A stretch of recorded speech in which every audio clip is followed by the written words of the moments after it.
Hey everybody, welcome back to the channel. It's Laurie from Cook Scrap Craft. Today I'm doing a 2-page process video for you. I've been inspired lately to do a lot of 2-pagers. I have a lot of pictures that I need to get on the page, and I've also been seeing a lot of really great inspiration. If you are on Instagram, Life in Layouts is a really good user to follow for 2-pages. She basically only does 2-page layouts, so there's a lot of really good inspiration there. And I've definitely scrap lifted her recently. However, this 2-page layout is a scrap lift of something that I found on Pinterest, and hopefully I can find it again and link it up for you on the blog post or down below in the description for this video. I think the thing that the scrapbook page that I was scrap lifting was actually Christmassy themed, but obviously it doesn't really matter what the original scrapbook layout looked like. You're just following your own interpretation of the design. So I tried to keep the paper design pretty much the same. It has the pattern background, a smaller background, a smaller pattern paper on top of that, an even smaller pattern paper on top of that, and then there was a big sidebar going down the side, and there was the title in the original layout. The paper that I chose was pattern paper from Crate Paper. It has words on it. It's not going to be my title, but I just kind of liked that because it reminded me of what I saw in the original layout. I think it says you plus me and something about bright, which, you and me, there's going to be a picture of me and Clifford the Big Red Dog coming up, so maybe that fits. But anyway, I just kind of liked that it was words going down the side, just like in the original one, because I liked the way that looked in the original layout. The photo that I'm using here is a 4x6 photo, and these are all going to be photos of me at Toy Fair last year, so that's 2019. Right now I'm in the midst of Toy Fair 2020, so I'm going to have even more photos to scrapbook once I get around to it. Here I'm kind of veering away from the original layout. I'm going to try to add some strips, thin strips of paper down there underneath the photo.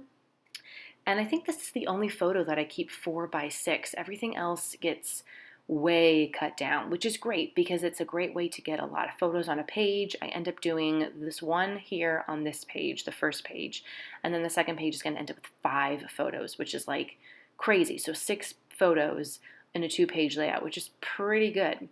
The Collect Moments, that's a cut apart from the Crate Paper Summer's Happy, something like that, collection. I think it came out last year, and I got most of the collection for Christmas, so I was really excited about that. It's always nice to have like a full collection of stuff so that you're not, I love going through my stash and looking for things that go, but it's really nice to just have coordinating pieces from the same collection, because I feel like I can just sit down and I have everything there.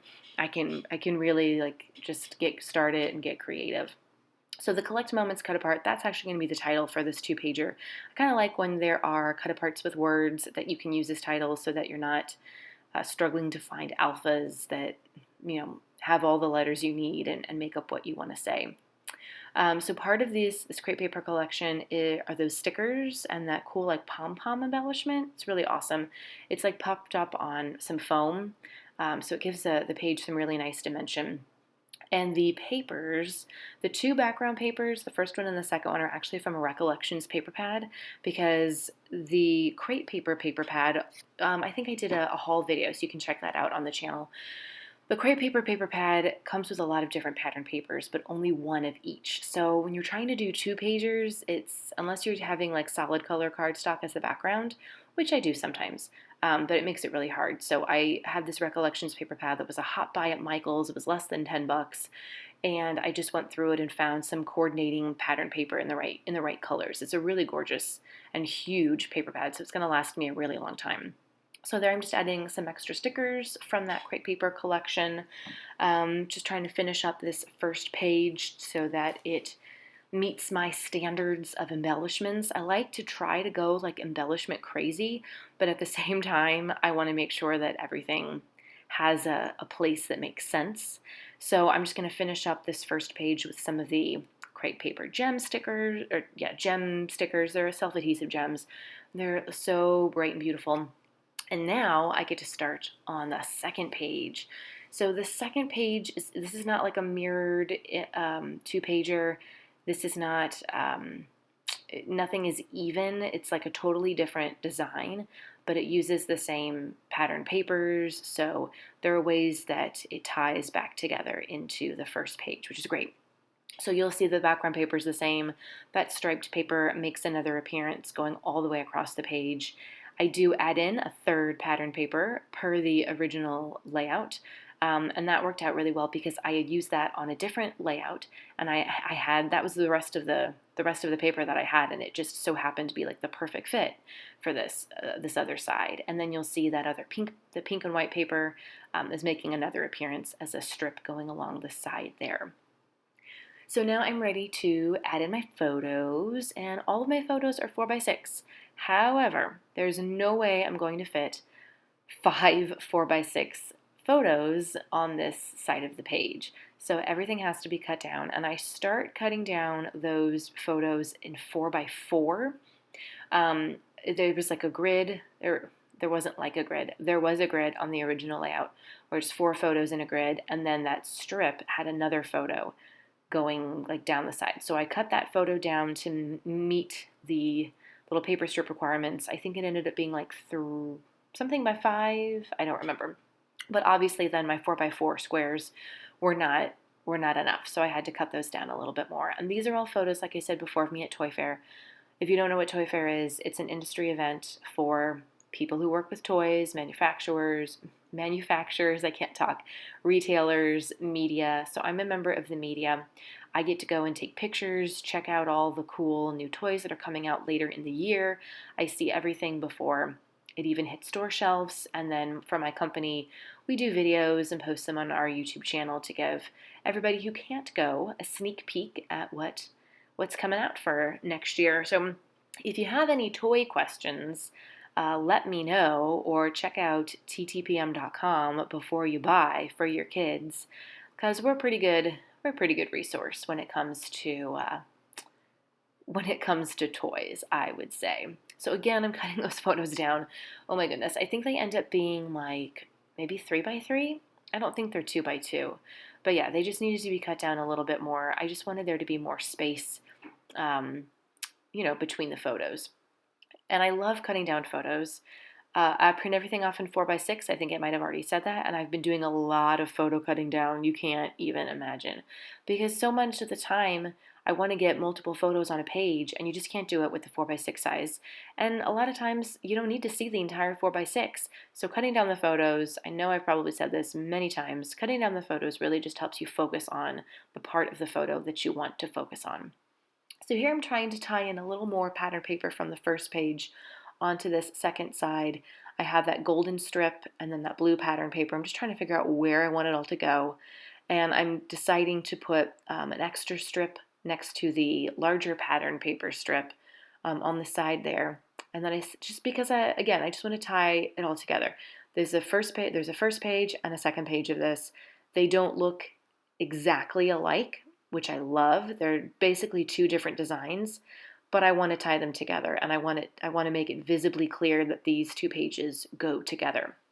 It's kind of a cool thing because if you saw this 2-page and you said, you know what, I really like the design of the first page, you could totally take the design of the first page, ignore the second page, and just make a single page. And then, you could add an extra photo in there if you wanted to. And you use the design of the pattern papers, but then do whatever you want with the photos and the embellishments. And that's what I love about scraplifting, is you can really just kind of take things and make it your own. So I've decided that I want that to go there, up there in the corner. And I will be adding an embellishment there because I feel like it needs something. But I just kind of like the look of the layered paper strips. I don't know if anybody else does like stuff with branding strips where you do the layers of paper and whatever. I love the way that looks. So here's a sticker sheet again, just trying to figure out what stickers of this very summery, very vacation-y collection could go on a non-summer, non-vacation page. So I kind of like that tag, which is why I'm cutting it out first. I don't want to commit to it. I just want to see what it might look like with some of the other things on the page. I also like those flowers. There's flowers in one of the pictures.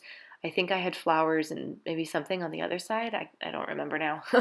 But I just liked the way the flowers looked and I thought it sort of made sense. And then I really liked the thing I'm cutting out now is a cut apart from the crepe paper collection. And it says like admit one Saturday and Sunday or family pass. And since Toy Fair runs over a weekend, it's actually Friday, Saturday, Sunday, Monday, Tuesday. It's a lot of walking around in a convention center. But I kind of thought it made sense to use that little cut apart there. Now you can see I've moved the flower sticker over to the other side, and those are the chipboard stickers for the crepe paper collection. And I'm going to end up using one of those, another flower one, to sort of tie in the flowers and just add some extra dimension to the second page because aside from the gem stickers, everything on this side is pretty flat. And the flowers, you're probably noticing, if you can see, they are sticking off the page. So something that I love to do with two pagers is have things extend across the page and then you cut them. I know that they go into my album, and I use a D-ring album, so the pages don't actually look like they're right next to each other. But when you take a picture of the pages together, which you'll see in the close-ups, I kind of like the look. And I know that it's like extending something across the page, and I just like the idea of it, even if it doesn't look exactly like that in my D-ring binder. So the close-ups are coming up and you'll be able to see the both pages separately and then the two pages together. I hope that this was inspiring for you if you're looking to get into two pages. Again, check out Life and Layouts on Instagram. She's got a lot of really great things, and her YouTube channel does two-page scrapbook process videos as well. I don't only do two pages, but definitely click subscribe if you want to see more scrapbook process videos. I have a lot more to share with you this year. So I'll see you guys next time. Happy scrapping!